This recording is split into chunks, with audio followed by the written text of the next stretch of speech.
You know, the change the world needs now is there in everyone.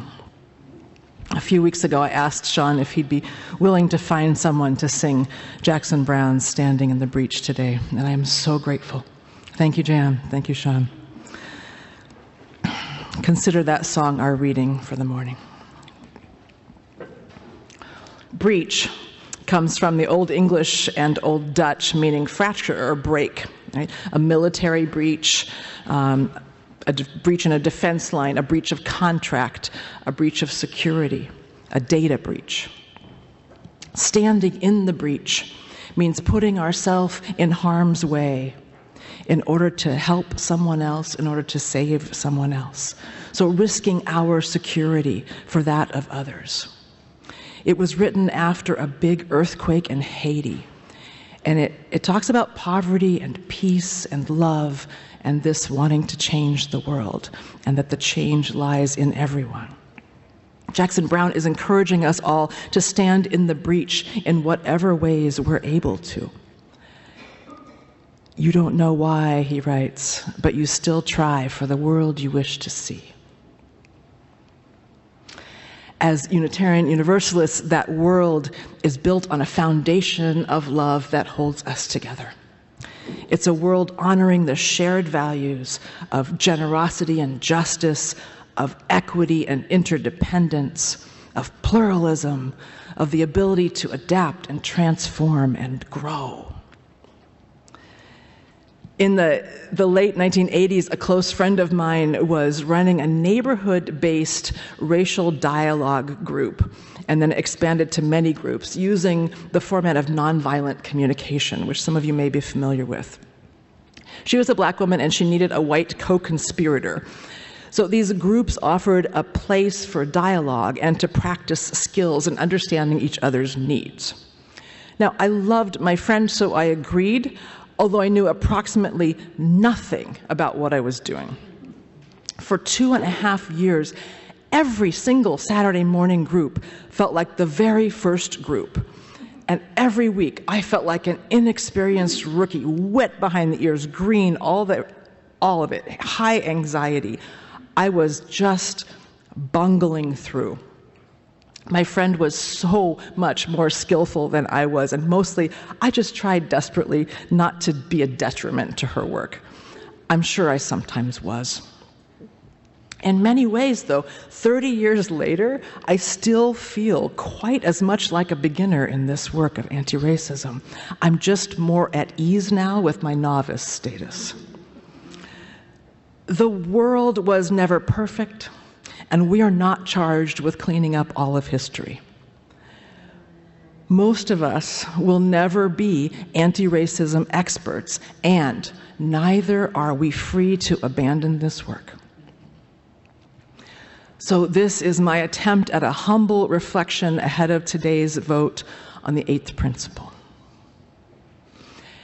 As I engage with anti-oppression work, I've developed a framework to try and hold in my heart and my head. And it has 3 aspects: deep conviction and fierce humility and spacious grace. This framework helps me to keep perspective. It helps me to keep balance as I engage with social justice work. And that work is often deeply emotional. It doesn't serve me to get stuck in any one of those areas. So if I'm struggling emotionally, actually all I need to do is sort of take a look at where I'm stuck, bring in the other 2, and that balance and perspective opens me back up to what I consider the work. So I thought I'd tell you a little bit about each one of these in case something here is helpful. So I'll start with deep conviction. I believe the United States was founded on profound systemic racism, and that beginning has shaped all the institutions of our society, of course, including Unitarianism and Universalism and UUism and this church. I believe it has shaped me and every person who has lived here. One of my favorite analogies from way back is for racism is from Beverly Tatum's work. And she says racism can be like a moving walkway, the kind you might see at an airport, right? It's moving kind of slow. You can sort of manage it. And active racist behavior is the equivalent of walking fast or jogging on that moving walkway. You know the people who do that, right? It's fairly easy to recognize. Okay? The trick is that for those of us who are white, standing still on that conveyor belt moves us in the same direction to the same destination as the people who are actively walking on it. So unless those of us who are white are willfully moving in the opposite direction and faster than the conveyor belt, in other words, unless we are actively being and doing anti-racist work, we will be carried along with the others. It's not our choice. It's not our intention to be carried along, but the systems we are a part of move us. We may not even know that it's happening. And that is part of the reason it's so important to learn about it. Because when we learn about it, we can make choices. Unitarian Universalists who are Black, Indigenous, and people of color have long been speaking and writing about their experiences in this faith. Frances Ellen Watkins Harper, for example, beginning way back in 1845. They have long been telling white UUs that we are often missing the mark. As Viola Abbott, a Black UU minister at Coastal Virginia UU congregation, wrote in 2017, loving inclusion has been an elusive goal in our congregations. Many hearts have been and often continue to be broken, time and time again. The work for those of us who are white is to open and really hear, really listen to and feel what Black Unitarian Universalists and other Unitarian Universalists of color are communicating to us. Our job is not to push away the pain that can often bring, but to let it in, to let it change us, to let it move us. Our work is to believe people of color and to follow their lead. And then, as Maya Angelou taught us, once we know better, we got to do better. Reverend Dr. Rebecca Savage and Reverend Erica Hewitt reflected on how white UUs try so hard to be good people, and yet there is so much that we can be oblivious to. I'm going to read you part of a longer piece they wrote that's a litany. My dear friends, please try to understand that whiteness is limitless possibility. Whiteness is universal and invisible. You swim in its waters and breathe in its air. And you take for granted that whiteness is the status quo. That's why many of you are offended by any reference to race. You believe you are acting and thinking neutrally, objectively, without preference for one group or the next, including your own. You see yourselves as colorless. And you have no idea how absurd and hurtful that notion is. And yet we, people of color, have grown accustomed to your defiance of our pain. We have grown accustomed to your defiance of our struggle and our daily reality. End quote. So breathing.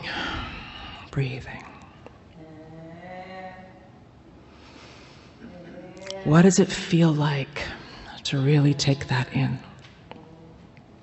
I've sat with those words a long time. To really take in that the obliviousness white UUs have shown, the ways we can harden or clamp down around the idea that we're good people and we have only good intentions, and that stops us from having to think deeper, to feel deeper. It stops us from listening, which in turn stops us from growing and changing. This is hard for many white UUs to hear.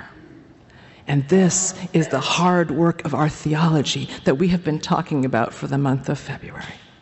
This is learning how to be together across differences, across divisions, imperfectly, always, yes, and earnestly and openly. We each have our own convictions. One of the most beautiful gifts of our faith is that we are free to change and to grow into our convictions. And I really believe that together we need to commit specifically to doing this work of anti-oppression in ourselves, in this church, in this denomination, in this country. As Lydia Mariah Child said 150 years ago, it does great harm to our souls to make noble professions, noble proclamations that are not manifesting in practical actions. The eighth principle, beloveds, is about practical actions. Deep conviction, fierce humility. I think there is a beautiful, fierce humility built into the way our faith knows that we're going to need to change over time. And it actually has built-in structures to make sure we do it. It asks us to re-examine Article 2, for example, which we're doing right now. Fierce humility is the willingness to change. It's knowing sometimes I'm part of the problem more often than I might know. It's wanting to do better. Fierce humility is being willing to look at my own life and the places I fall short. Notice when I stumble. Notice when I need to make amends. And knowing that this is ongoing, long-haul work. Fierce humility is asking myself, what am I missing? What am I missing? How do I need to change because of what I recently read or learned or heard? What are the implications?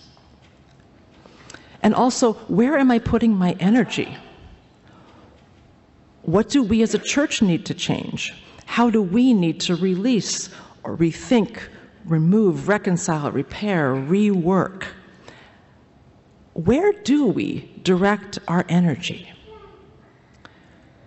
Maybe when are we turning inward and serving ourselves when we could be turning outward, serving the world, being a blessing?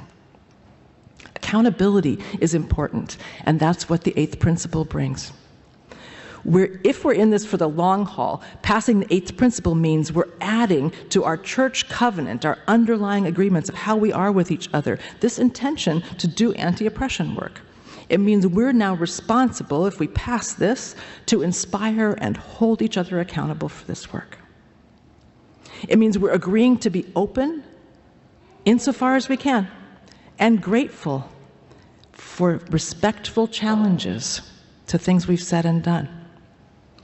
Open to and grateful for feedback and criticisms and suggestions. It's saying we'll strive to listen and we'll pay attention when people give us feedback. It means we'll come back to the table. We'll have the conversation and the next. It means we will do our best to welcome the discomfort and we'll turn to each other for support. Fierce humility also means staying curious and remember that we are never finished learning. Okay, deep conviction, fierce humility, spacious grace. I experienced a force when I came to First Parish Church of Groton that I felt as a unique kind of defining quality. something I had never felt quite like I felt it here. In an early prayer in May of 21, I named it Spacious Grace, and that name seems to have stuck. To me, this is a way of being in relationship with each other. Spacious grace grows from a sense of there's enough time and attention for each other. We're going to try to choose to move at the speed of trust, which may be slower than some want, and yet when we move at that pace, it tends to be real and it tends to stick. I think spacious grace thrives with the warmth and humility and humor that lives here, that lives among us. It thrives in atmospheres low on defensiveness, low on cynicism. It welcomes imperfection. It welcomes the messy middle that always comes with change. And I really do believe that at our best, spacious grace can serve as kind of the atmosphere that holds this shared humanity and love that are at the center of our faith. So if there's in that center, there is expansiveness, there's breathing room, and everyone's shared humanity is guaranteed, okay? That atmosphere, call it spacious grace if you will, makes it possible for us to hold wildly different humans all in belonging together. It makes it not only possible also, but imperative to simultaneously commit to paying attention to who are the folks at the edges who have so often felt like they don't belong because they need a different kind of invitation. And we need to listen and hear. And to me, that's what the eighth principle is asking us to set as our intention, as our North Star. One does not expect to arrive at the North Star, right? Beloved community is alive and growing and thriving in the promise to steer ourselves and each other back toward it whenever we veer off. It's calling in, it's calling back. Okay. The vote today is just to say, yes, we are willing to start. We are beginners. We are learning what it means to be called and to stand in the breach.